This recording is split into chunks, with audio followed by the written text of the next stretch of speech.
We're, again, at the beginning of another year where we're reviewing budgets for the upcoming school year, and we're going to have, at this point, our first presentation by Sharon Olashevich-Weber on the school 2017 school district budget for special education.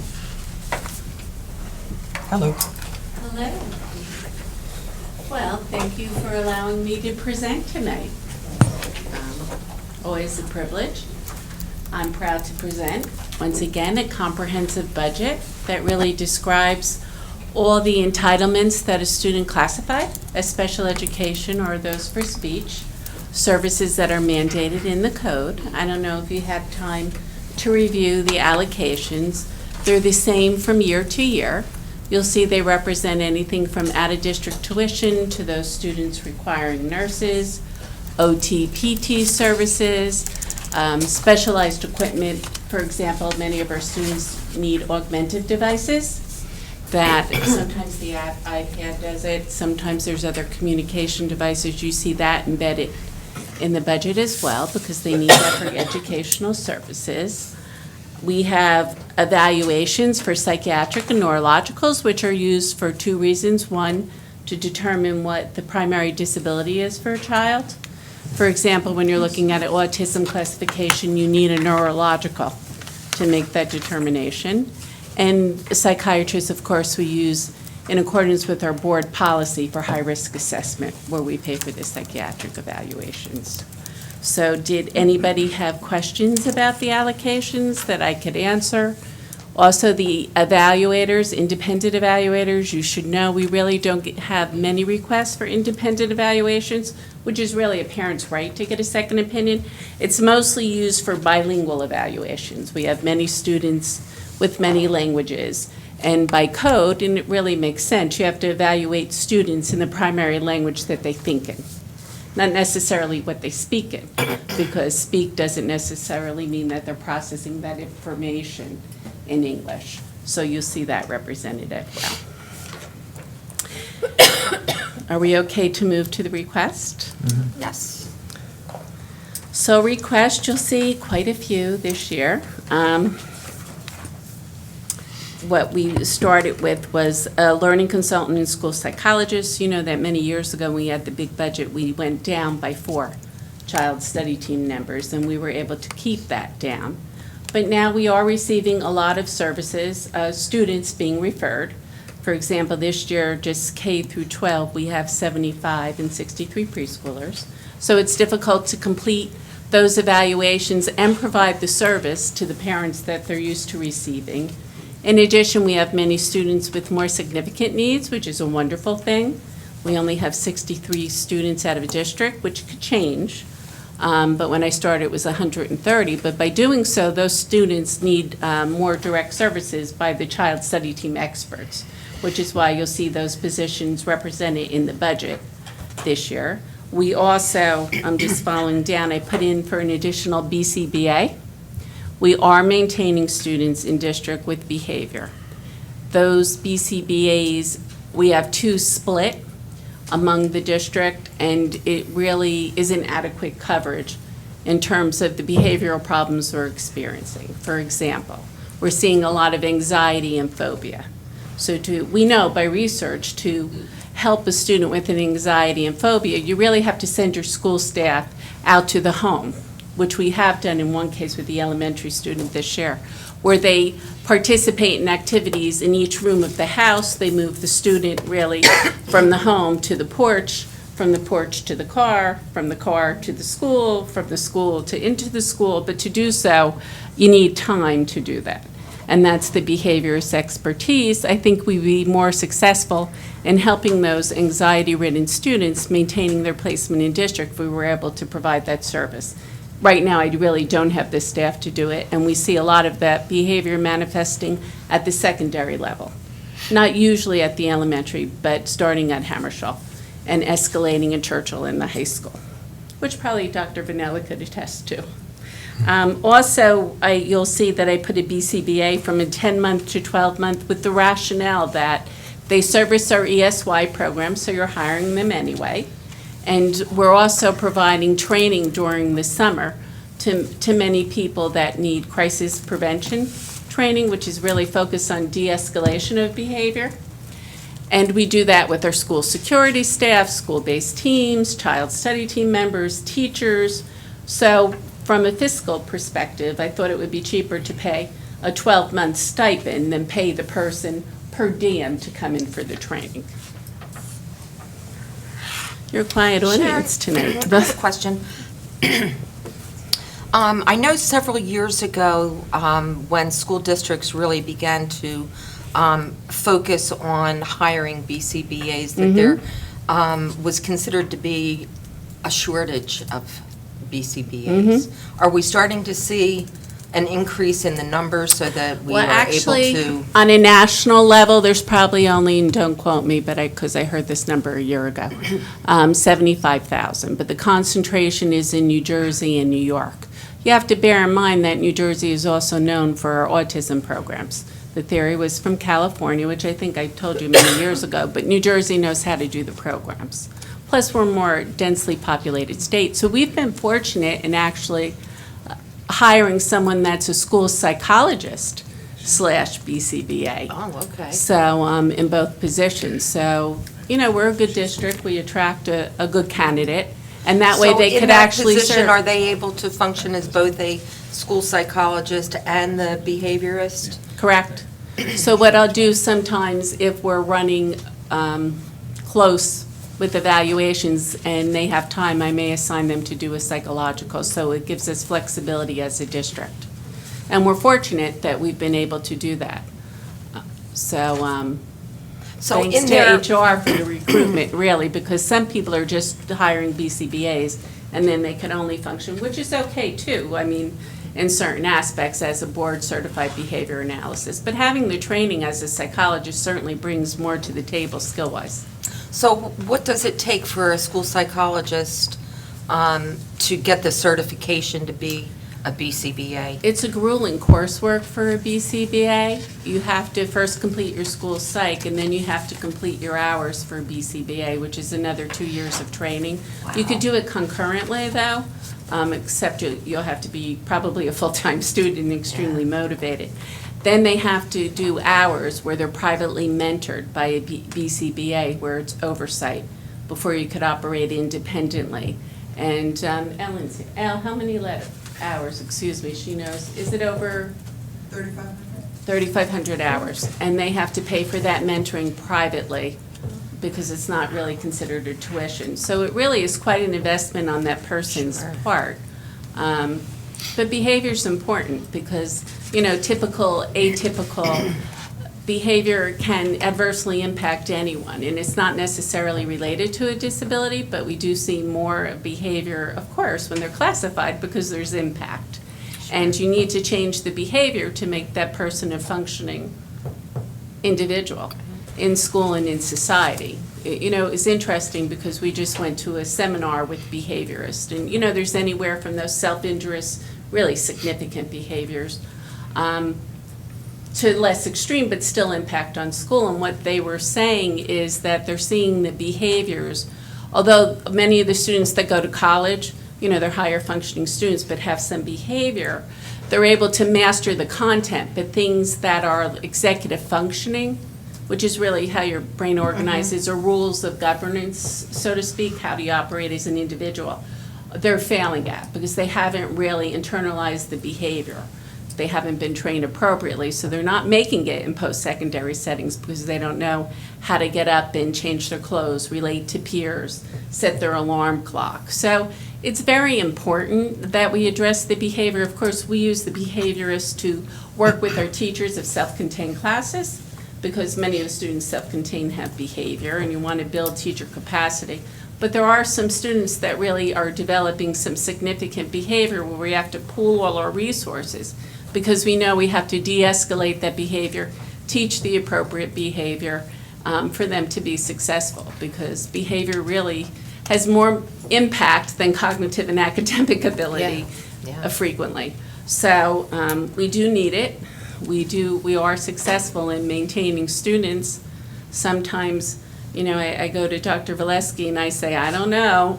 I'm letting you know that, we're consolidating oral resources, but, sometimes there's a limit what you could do in a public school as well. But we've been successful, and I think we could be more successful with students with an anxiety and phobia if we had another behaviorist. That way they could each be aligned to a secondary school where there's more behaviors manifesting, because the nature of an adolescent, they manifest anyway with the typical adolescent, and then have them assigned to specific elementary schools. And I would assume that much of the work of a behaviorist has to be one-on-one? If we're looking at the student, it has to be one-on-one. Sometimes we examine programs to see if we can refine a behavior management system for a program. So if there's more impact on more than one student, we just did this for a self-contained class. So we examined the classroom management system, the way the aides react to the students, the way the teachers react, because if everyone isn't consistent, just dealing with children, inconsistency does not appropriately address behavior, and it also impacts on the integrity of your program. So sometimes it's more of a classroom issue. We have to go in and help and build resources, because behavior is difficult. Sometimes it's easy to understand, not so easy to change. If you have any behavioral little quirks about yourself, I know I do, that you want to change, you can understand it, but it's difficult to change. So they really need to support that staff. But when it's individually based, sometimes it is just individually based on a student, although you still have to work with everyone in the environment, Right. including parents. Right. We have to bring parents in. We do home visits, because sometimes that behavior, it's easy to function as a school sometime and use a more clinical approach as opposed to functioning as a family, right? You still have to do your laundry, make dinner, get to kids to bed. So we try and support them as well, because it's important that they don't reinforce that behavior. So it's really a global approach, whether it's class Yeah. or individual. Okay, thank you. You're welcome. The part-time secretary, we met, but at the finance committee, we decided we could hold in that position, so I apologize. I didn't take that out, because I realize I am presenting quite a bit. The RBT training really relates to what I just talked about with the behaviorist. And really, it's called a registered behavior technician. It's nothing more than an intense training program for the full-time aides. I thought if we started with 20 aides in a self-contained class, it's a 40-hour training. They have to be overseen by a behaviorist. There's like a $50 application fee for the certificate. But it's a very thorough and comprehensive training program. So what you're doing is, by just starting with 20 aides, you're putting those people in those more high-profile classes that can really do assessments, like a preference assessment. They could change under the direction of the teacher, collect the data, make tweaks to the behavior plan, which right now really an aide can't do and shouldn't do, because they don't receive the training to do that. So they would be, if we decide to do this training, that would allow us to do 20. And that way each self-contained high-profile class could have an aide that's called a registered behavior technician. It's also cropping up, I should say, in court cases now. You see that term. So if you want to be proactive about it, I think it's a good way to invest some money, and it really does benefit children. Everything that we have here really benefits children. With ESY, the site manager, we put in two. Our program has really grown, so we actually have to split the program. We're at maximum occupancy at Central. We split it, as you know, with the ESL program, which is wonderful, because our students have general ed peers, and we get to do some projects, and they have the language role models. But we do have a large number of secondary students as well that really have outgrown the Central furniture, because it's from 6th grade to 12th, so we feel that we have to split those sites. And by doing so, it'll be difficult for the special ed supervisors to oversee both buildings. They'll have to go back and forth, but they won't be able to be there full time because they miss a lot of the curriculum workshops and the other tasks that supervisors do in this summer. So I would ask that you would consider that. And then based on projections, we put a BD teacher in. We do have 2 programs at Chittick. There are some students that are still moving up to the middle school that need more of a self-contained setting because of behavioral issues. And we have to be able to provide that setting, so that's reflected in the budget. The resource room teacher with the elementary school, to be honest, I'm not quite sure if the enrollment will go up. I just did it with planning because our referral rate has been high in the summer and the fall. So I wanted to make sure we were responsible in planning for that expense. For the high school, we definitely need it. They had 66 incoming students, and now they will have 83. So we know the numbers are rigid with special ed, so you will need another resource room teacher at the high school. And you're not going down at Churchill. Thank you, Genesis, because I get to see those numbers. With the autism, you'll note that I noted it for priority 2.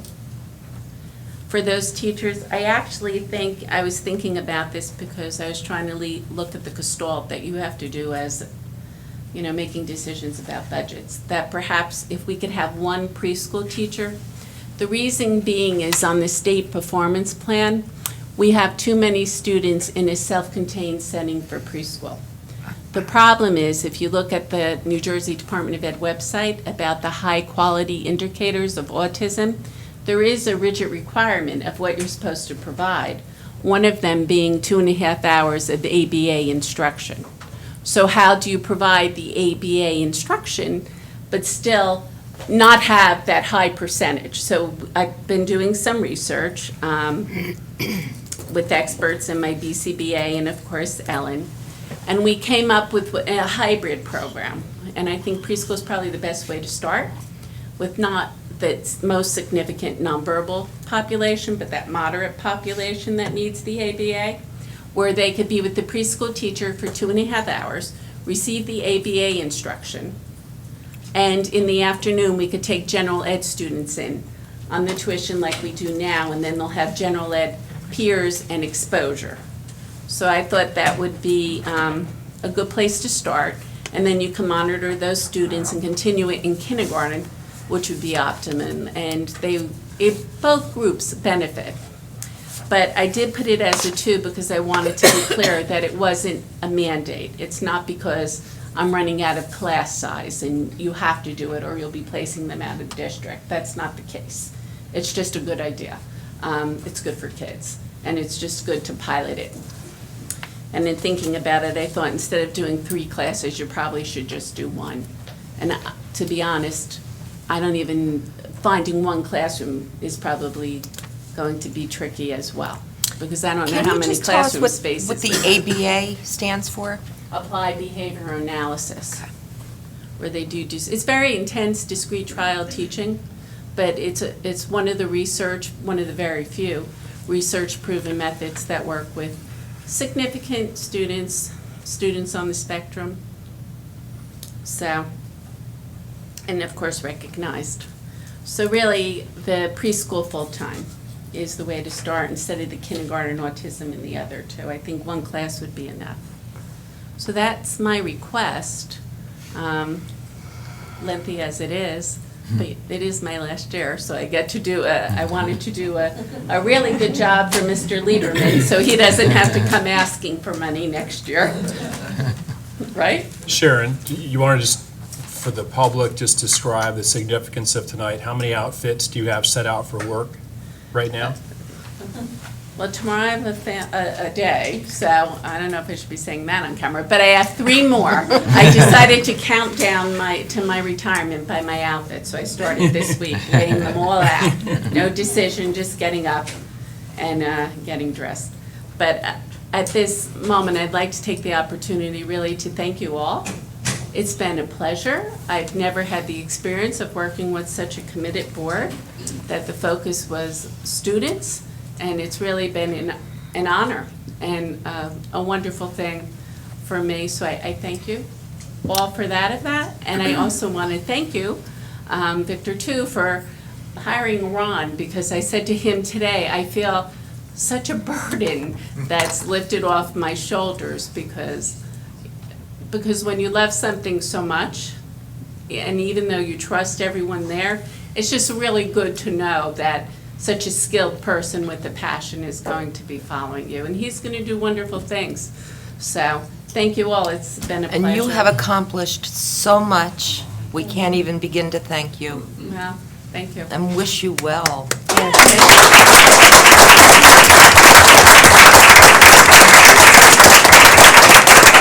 I should have said I was retiring every year, then no budget questions, right? Does anybody have any questions?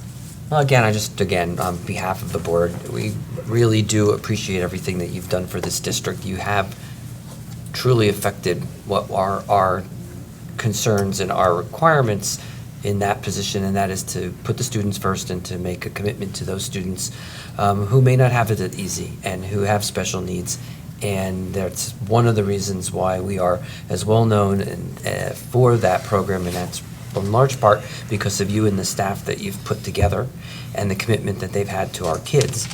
And there's sometimes really no price that you could put on our kids' happiness.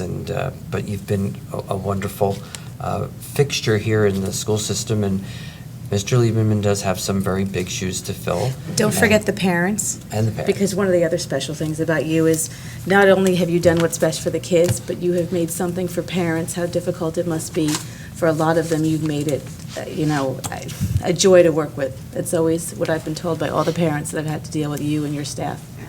So, Thank and I'm you. sure that Mr. Here, Lieberman will be the same way. Oh, believe me, and I told him he has big shoes. Look, anyway, see his shoes, so he'll do a great job. Wow. Thank you, it's been a pleasure, and you've been great. I couldn't do it really without the support. Well, and I think we also need to mention Ellen Murphy, Yeah. who has been a pioneer in educating children with autism and really, helping give East Brunswick, a leg up in helping children and their families. Thank you. I would like to thank the board for their support because it's been instrumental in what we've been able to do. It's much appreciated. You all, and the whole department have really made it easy for us to understand the kinds of issues that you have to deal with, whether it's in your budget or it's just operational. I've learned a ton just listening to all of you present, and even tonight, when you've gone over the needs in your budget, making it understandable as to what the law requires, what we want to have in our district. I don't think that's always clear to everybody, and you've just made it easy and interesting and enjoyable to listen to. So I'm going to miss you. I would like to add to Todd's, and the idea of a passion to answer our questions and not have it a burden that you have to answer to the board, but you want to answer and explain what we need to get done. And that was I believe it was the 5th or 6th budget I ever heard coming from you, your presentations. And every budget I learned more and more and more. Thank you. Yeah, you're welcome. And I also think that one of our huge, one more thing that just popped in my head. I was going to say, you We've can made pull up a chair if you a want. huge commitment to trying to keep kids in our own district, and a lot of times people think that that's simply to save money, and it does. but that's not the point. That isn't the point. The point is that we're a community, and these kids should be with their own community. It's good for those kids, and it's good for the kids that don't have special needs, that they should learn from one another. And I hear many other districts, when we go to board conferences or the thing in Atlantic City that we go every year, where there's a constant amount of money that the budget needs, that we set aside in the budget to handle lawsuits from families that are constantly arguing with special ed department because they want special services and they're at odds with schools. And we have enough lawsuits, so we're not saying that we don't need more, but that is one, no, I'm saying in general. But in that particular area, we really don't. And that's in large part because of the reputation that you've established in the community and with our parents. So I want to keep going on, but it's noted and it's important and we appreciate it. Thank you once again. Well deserved, Sharon.